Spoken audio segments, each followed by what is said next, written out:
It's every Red Raiders' favorite podcast. This is the Tech Talk Podcast from Double T 97.3, presented by Cantex Roofing and Construction. I'm Mike Hebert, owner of Cantex Roofing and Construction. Every day is game day, and we'll get it right when it comes to your roofing, construction, windows, and mirrors. Call Cantex Roofing and Construction today. Together, we are one serving you. It is Tech Talk on Double T 97.3, DoubleTSportsNetwork.com, and the Double T 97.3 mobile app, which is brought to you by our friends at Happy State Bank. I'm Clint. He's Gus. Across the way is Brandon.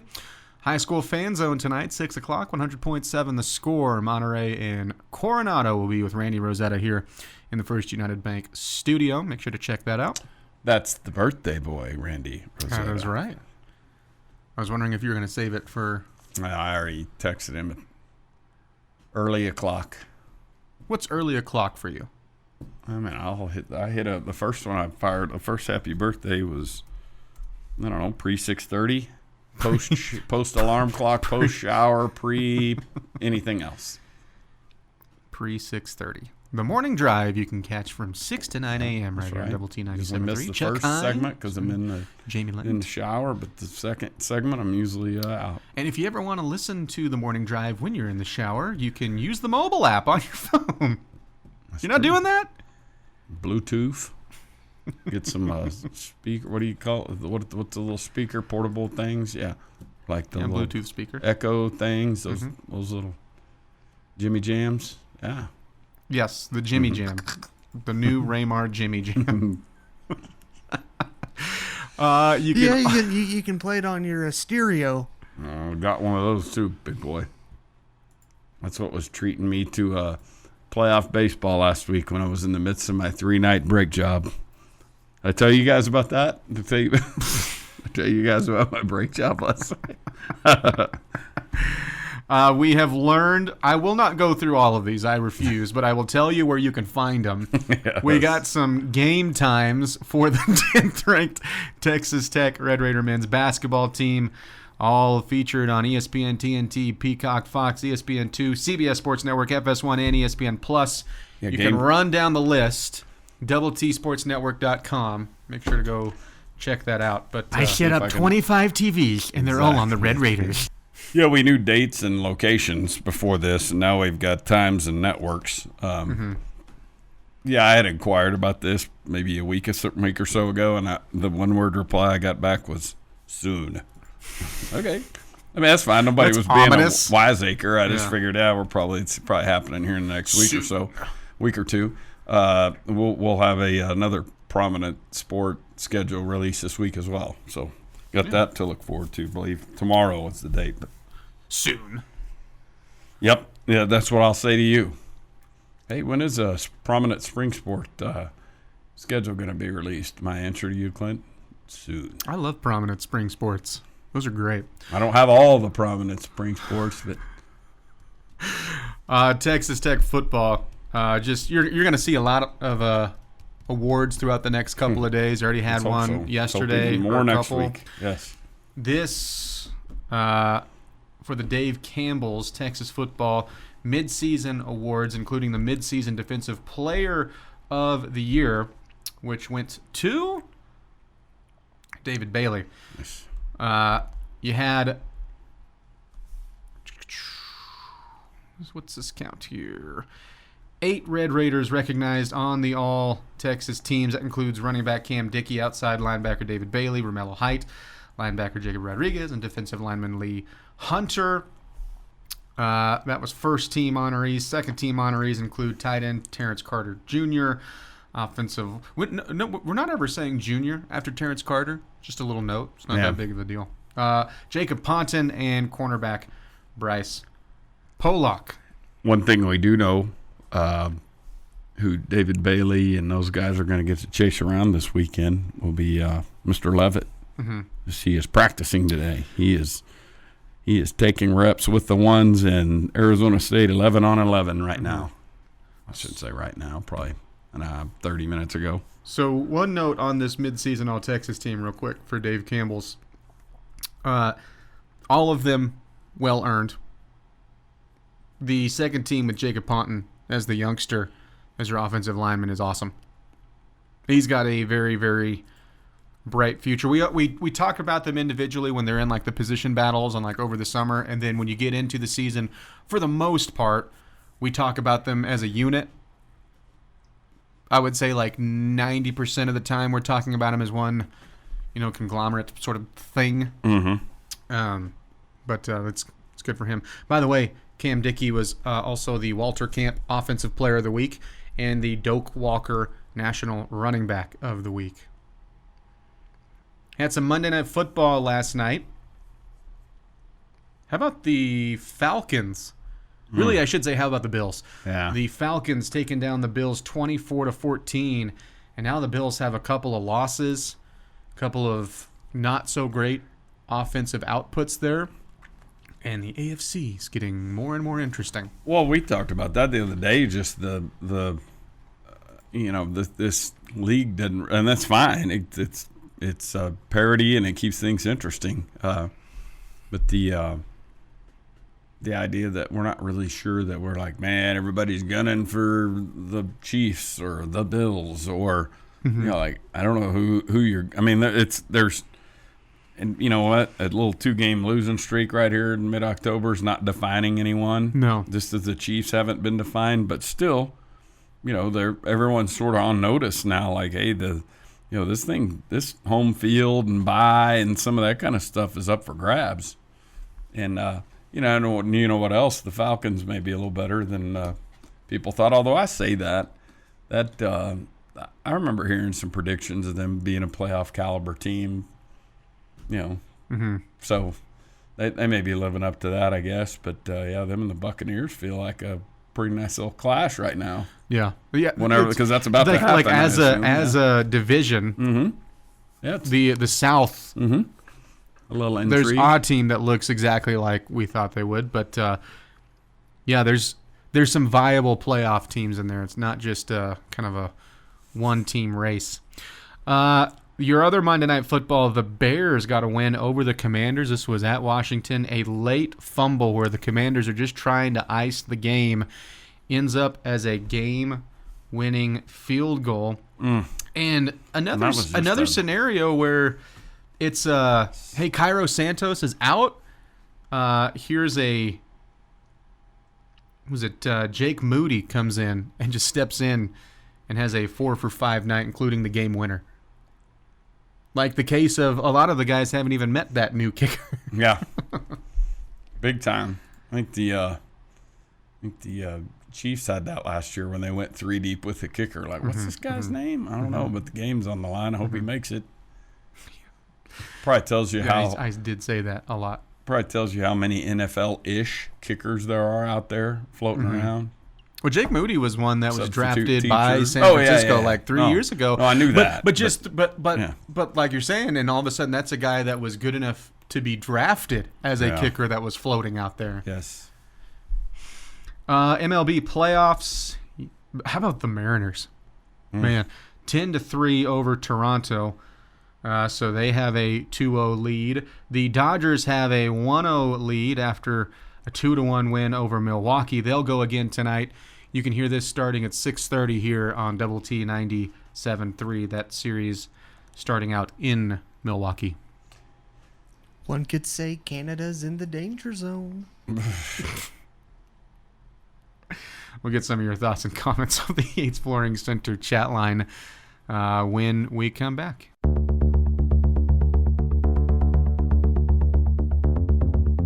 Podcast put together with Red Raider fans in mind. This is the Tech Talk Podcast from Double T 97.3, presented by Cantex Roofing and Construction. It is Tech Talk on Double T 97.3. Clint Scott, Dr. Mike Gustafson, Brennan Riker behind the glass taking care of us.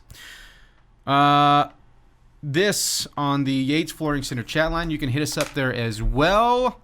Let's get a question from Squeaky Wheel. Do injuries put us at a disadvantage this weekend against Arizona State? You know what's funny is if you look, Gus, at the kind of contending teams in the conference, I would argue that, and they're not asking for pity. They're not asking for, woe is us, look at us differently. the team that has been affected by injuries the most is the team you're playing. Arizona State has been hammered with injuries. It's past just past like the Levitt stuff and him sitting out. I don't know if Alford is out for the season or if he's just missed a bunch of games. Either way, they've had injuries in the secondary. They just had an starting offensive lineman, go down for the season, I think plus a starting linebacker. Yeah, and I think the injuries in the secondary, both safeties. Mm-hmm. Is that right? Mm-hmm. And an O-lineman, Levitt, is practicing today, and so it looks like he'll be quarterbacking them. But you compare their situation to ours. I'm like you. I mean, we have some uncertainty at quarterback, but we're going to be playing. It appears that if Barron isn't playing, that Hammond will be, and maybe Barron will be there in uniform on sidelines, standing next to him in case he needs help. You know what I mean? Mm-hmm. Like we'll see about that. How much of the effort is to spend to keep him out of harm's way versus is he the best option to give us a chance to win Saturday at 3:00, right? Mm-hmm. But it certainly appears. I mean, they were speaking with some optimism yesterday. Coach McGuire was about the fact that he felt better yesterday, 2 days after the injury, than he did with the same injury against Pine Bluff.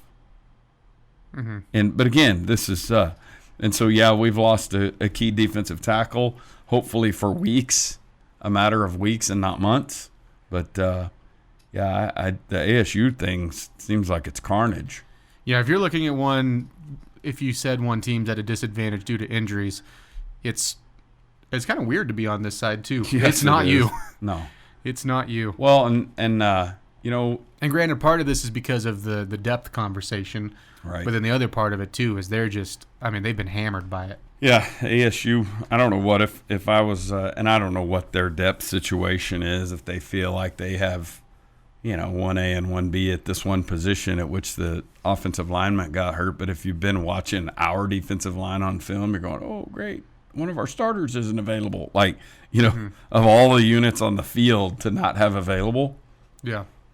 Blocking our defensive line and dealing with that operation with anything less than your very best doesn't seem ideal. And I'm most intrigued too if in fact I'm right about both safeties. I don't know if one is diminished and the other one's out. I don't know about that.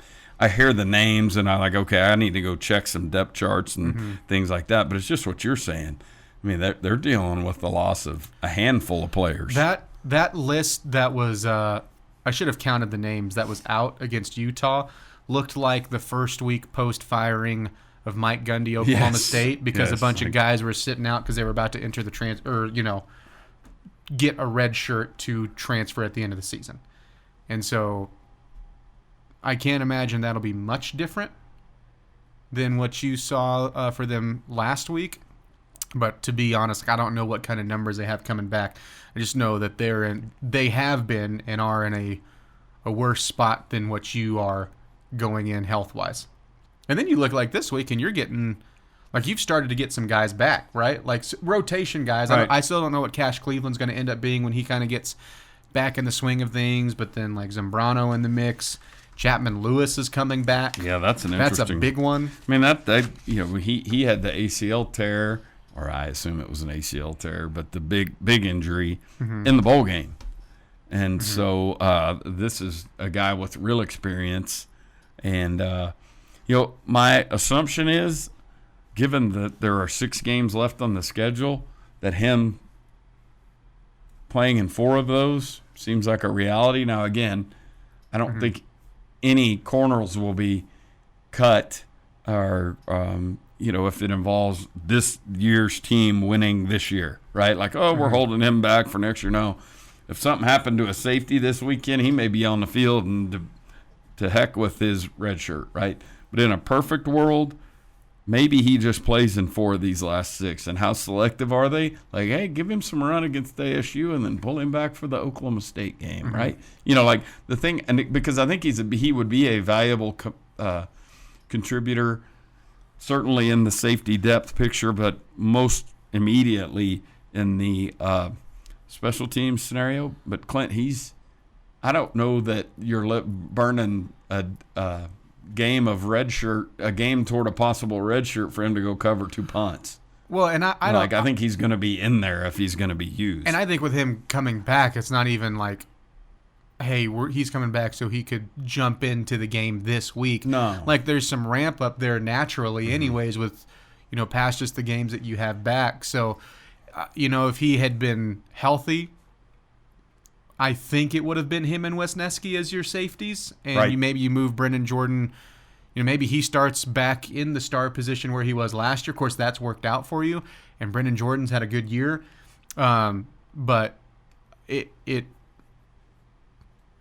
it's worked out that you'll have the younger guy that also would be a starter in for a red shirt. And if you need him, I mean, sure. I can't imagine even through those 4 games that he'll move into the starting spot, because why would you disrupt with what you have going? Right. I mean, he'll certainly see the field, and also just to get him some more game action, because he's still, younger than the rest of them that are out there anyways. I wouldn't quite call him a young guy, but just the experience level. Mm-hmm. So absolutely.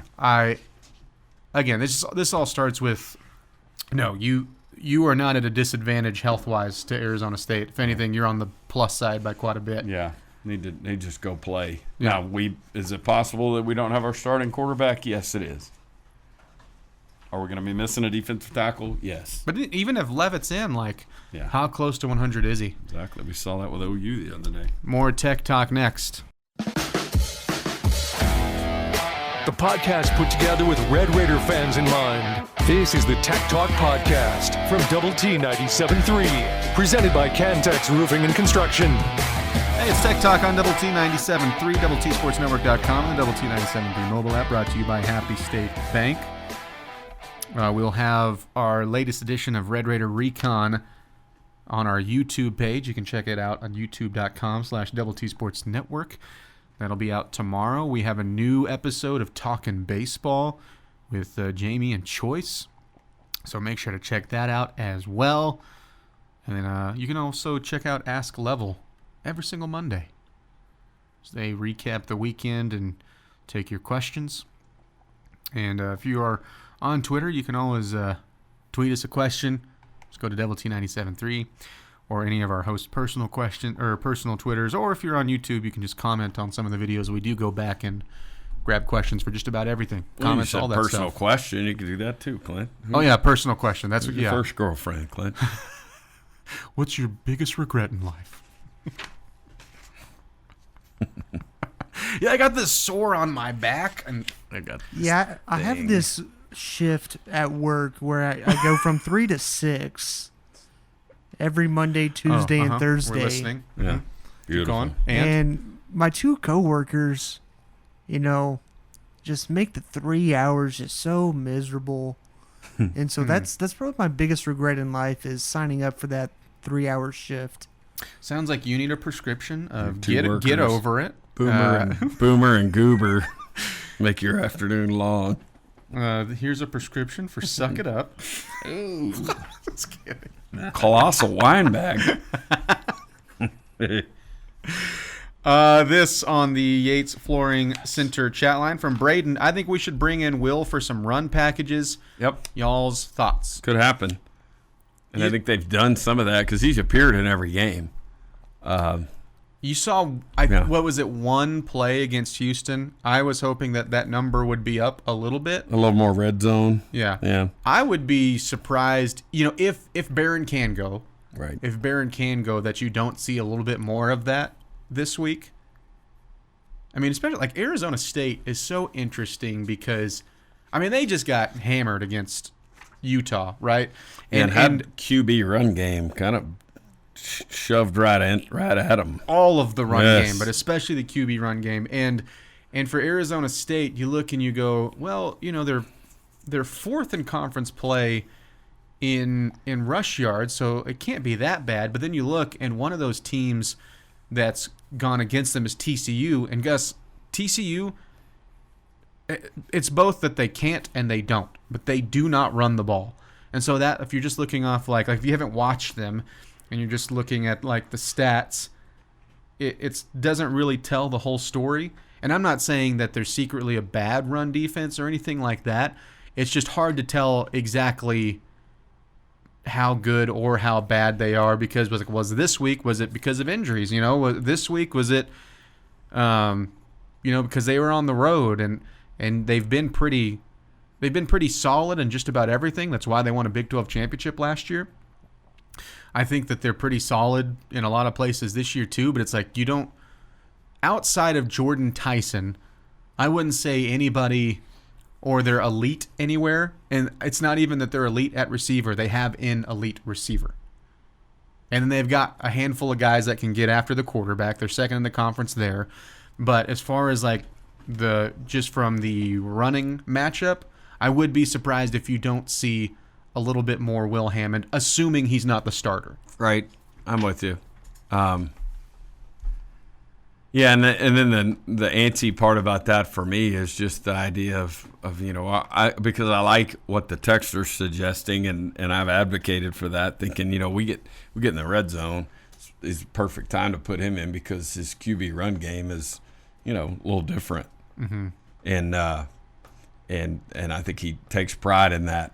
And we saw two second half touchdowns on a day where he wasn't throwing the ball well at all. I think that helped him and your offense get comfortable. Yes, absolutely. Past just Cam Dickey having himself a day that, I don't know if you know this, also stretched into the second half. Yes. I think that helped him a lot because he was a little shaky through the passing game, and it was just something was off. And it's easier said than done, right? We saw him.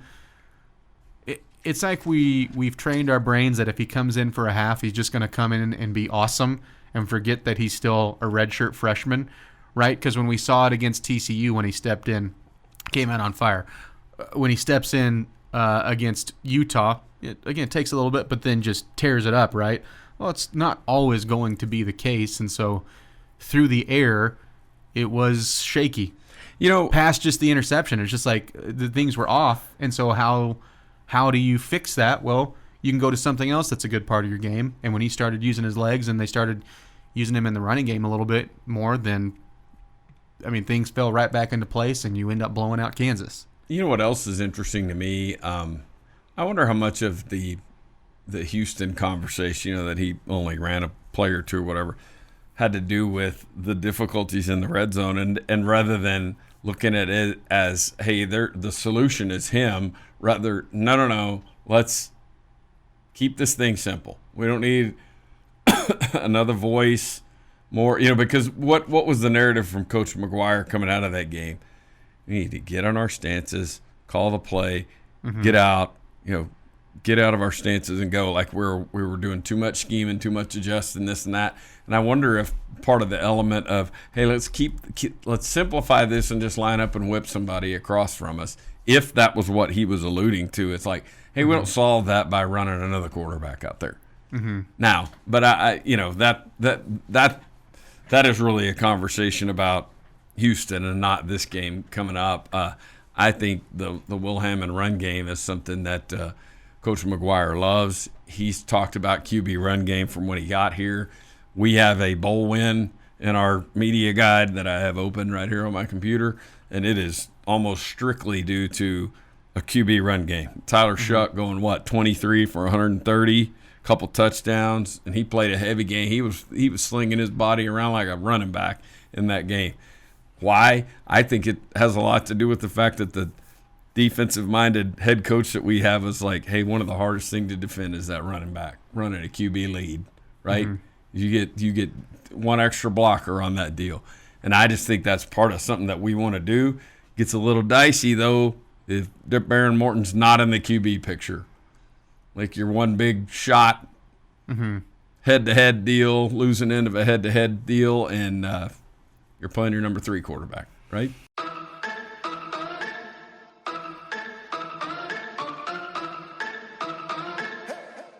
The podcast that finishes your workday in a very Red Raider way. This is the Tech Talk Podcast from Double T 97.3, presented by Cantex Roofing and Construction. It is Tech Talk on Double T 97.3. Clint, Gus, and Brennan. We'll go to 6 o'clock. This. And then we'll hand it off to the birthday boy. That's right. Randy Rosetta. Dr. Gus. Yes, sir. Thank Ham. you. Thank you for telling me about Arizona fall ball. I drove to Peoria, Arizona, and seeing a game now while listening to you. Stop it. Nice. Winning at life you are.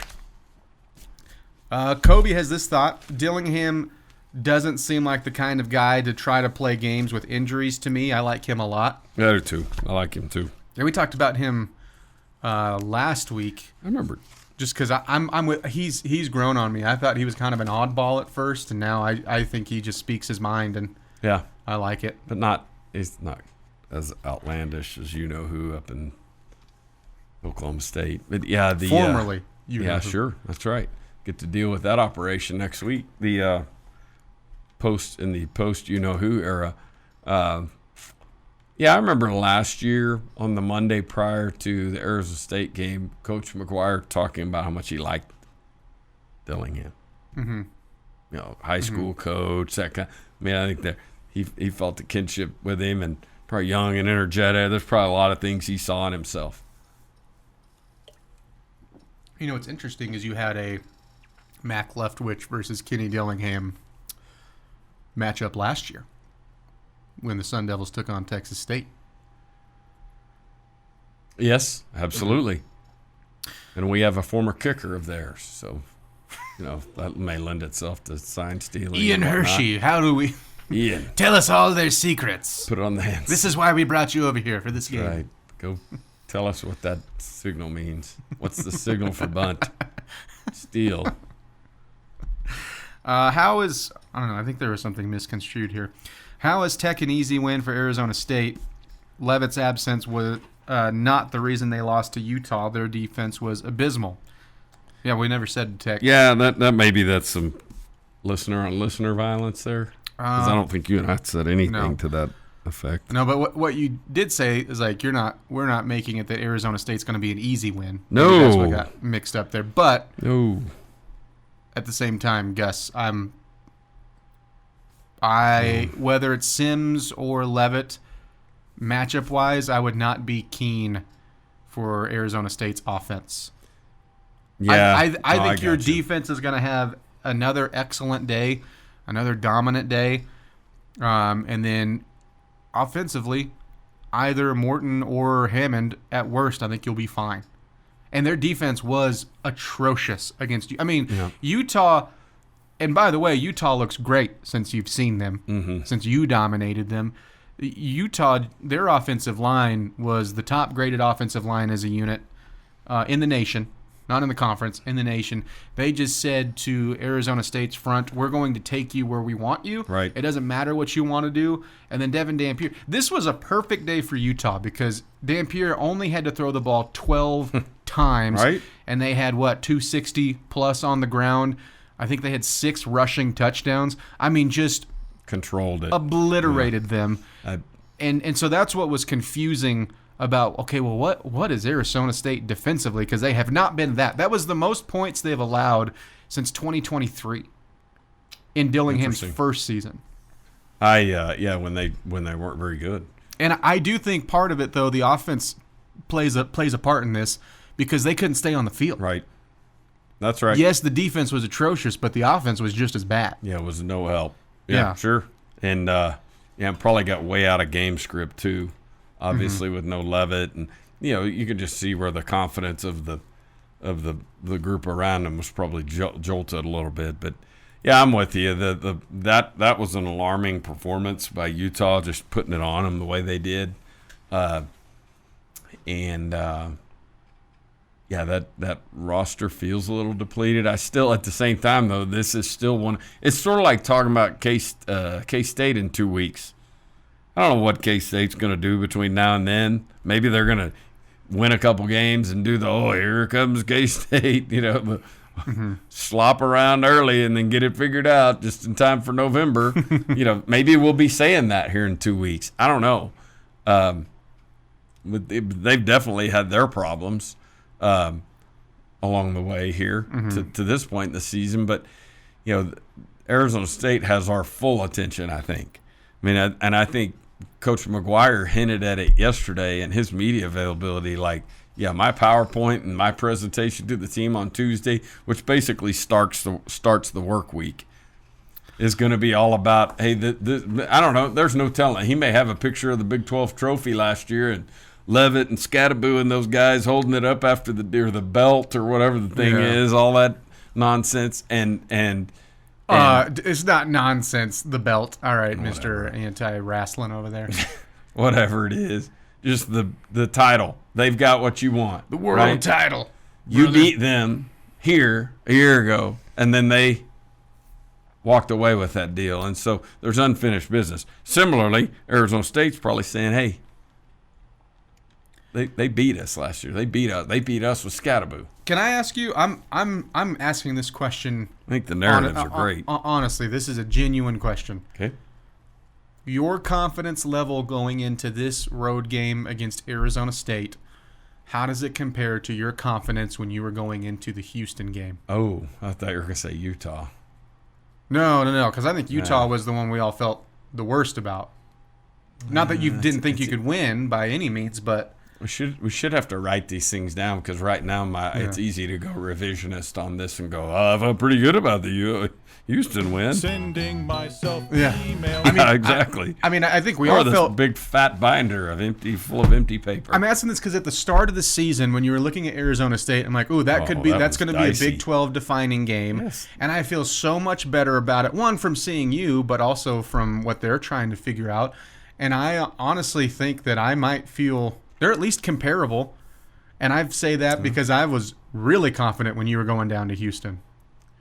And I didn't think I would be here, Gus. I know. I may be a tick behind, confidence level behind where we were going to Houston, because of Levitt and Tyson and just, how good those two are. But, man, you start stacking on some of these injuries and some of this other stuff, and then watching them play against Utah, and I go, man, and also, like, this defense is put built it on these dudes. This defense is built to beat, like, one good player at their position, and they're just not deep anywhere. Right. I want to finish this thought on the other side. It's Tech Talk on Double T 97.3.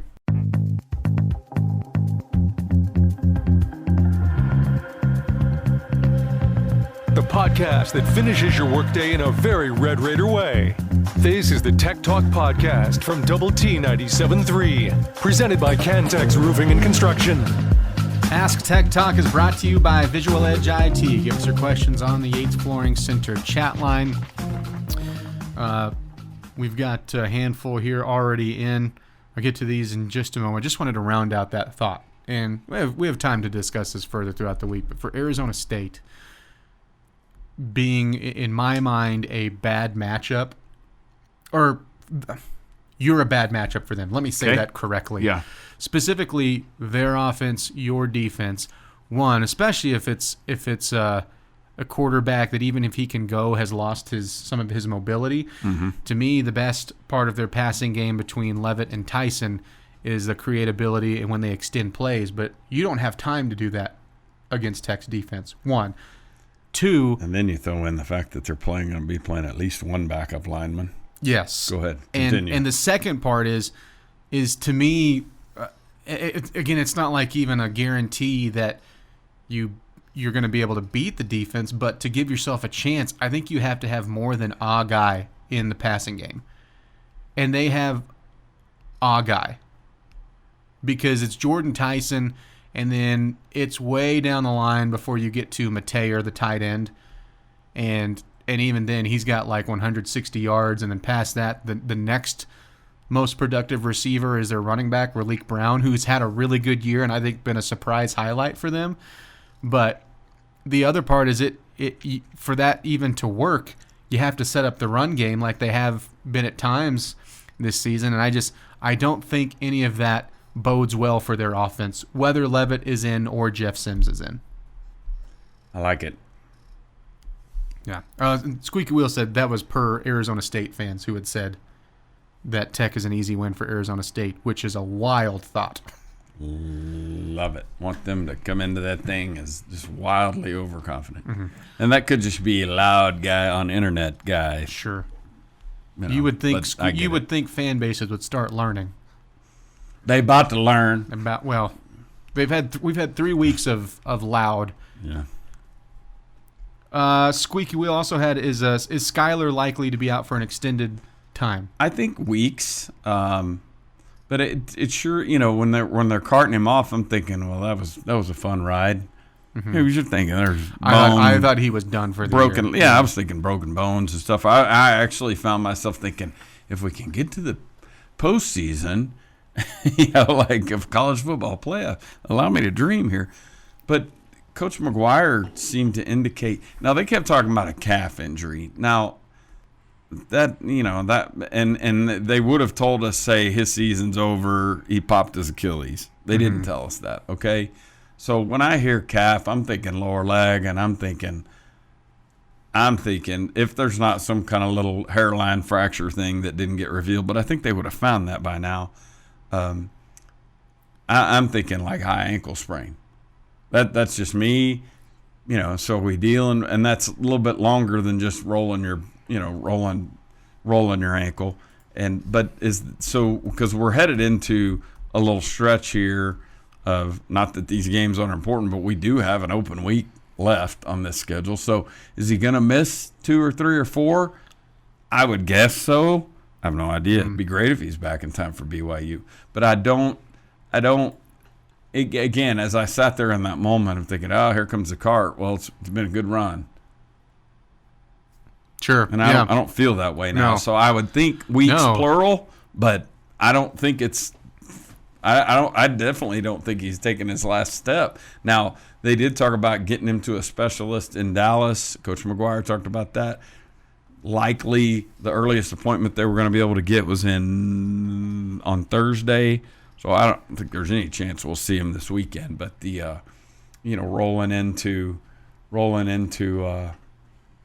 games after that, we'll see. Because, again, I think if we're sticking it in a cast and he'll be ready in time for the combine, we didn't hear that at all. So there was more optimism coming out of that than I thought at the time. Yeah, I agree, which is very, very, Lovely. Very good. Yes. Yeah. Bullfighter had this. Tech Talk, if you could replace the bozo right next to you for 3 hours to talk sports or NFL games, who would it be? And he said specifically guys that call the NFL games Thursday through Monday. Oh, man. So NFL guys. Kevin Harlan. I'd be Joe Buck. I'd have a lot more to talk about with Joe than just football. But yeah, I got it. Cheating. I got it. I would see. No one would want I to got listen. what you're saying. People would want to listen to Kevin Harlan. They wouldn't want to listen to me and Kevin Harlan because I would just be asking him all the Chief stuff I could think of. And I would be like Chris. I would be like. Our entire show would be Farley. me as just a super fan. Like, Farley interviewing Paul McCartney. Hey, Kevin, do you remember that time you called a Chiefs win while calling a different game? Do you remember that? That was awesome. I'm so stupid. It's okay. It's okay, Clint. It's okay, Clint. Kevin, do you remember you used to do Chiefs radio? You remember that? We have Chiefs radio. It's awesome. Eric on Wheel said, I feel confident that the offense can score 27. I don't think the Arizona State offense can score more than 24 on Tech, and that's giving the Arizona State it's giving Arizona State a high grade. Yeah, I like to play the what's the most that I think their team can score against you. And I'm going to go the most that I think that they can score against you with a 100% healthy Sam Leavitt, which is how they're approaching this game, by the way. And everything's like get past the injury discussion that we've had, and I'm probably right at where Eric on Wheels is at, is a 24. Okay. And I think if they got there, there's something, maybe a key turnover or something, maybe a defensive touchdown, because Arizona State's capable of that, and they cause pressure. I mean, they're the second. Sure. They're the second best sack team behind you in the conference right now, and I think for them they have. It's not just a guy that's a pass rusher. They have a couple of guys. But I think if I'm an Arizona State fan, Gus, this is what I'm hoping. Okay. I'm hoping it's, before everyone jumps down my throat, let me explain myself. I'm hoping that it's Will Hammond at quarterback, and Will Hammond has oh my gosh, this is my first Big 12 regular season start. I'm a redshirt freshman. Everything went wrong day. And if it is Will Hammond, I think that his play goes like 5 different ways, and that's one of them. But then there's 4 of them that are positive and end with a win. Like, that's ultimate. Things did not go your way. That's what, if I'm a Sun Devil fan, that's what I'm hoping. And even then, you have to have so many other things that go right for you. Yeah, I'm with you. I'm with you on that. I just can't imagine that's going to be. I mean, the thought of them being able to lock out our defensive line. I don't know. I mean, I don't know enough about their personnel, but that seems like a lot. And again, you know, I don't know how bulky is his foot? How bulky is Levitt's foot? I mean, are you telling me, he's kind of gimpy? Now, you know, how much are they dealing with that? How much is one hit? You know, not that you're trying to take him out, but how much is one hit a threat to his health? That they look at it and go, ooh. Or maybe not even one hit, but if it adds up, is he going to be kind of like the other day where it was like, get Jalen Daniels out of here? Yeah, I saw some like, oh man, attaboy. Man, Leipold quit. I was like, no, he did the smart thing because he was looking at how much you were down, and we kind of need that guy for the rest of the season. Yeah. There's no reason him getting killed more than he already has been. We have an emotional game with Kansas State here, right? We want him just to make it to the bye week, let alone the rest of the season. Stars and Wild tonight. Stars opener at 8:30. Things are about to get wild. I like it. Minnesota's in the danger zone. Basically Canada. Stars are pretty good again this year. Who's the new guy? Yeah, we'll discuss tomorrow. It's Tech Talk on Double T 97.3. See you then. This has been the Tech Talk Podcast, presented by Cantex Roofing and Construction. Check out our library of Double T 97.3 podcasts at doublet97.3.com.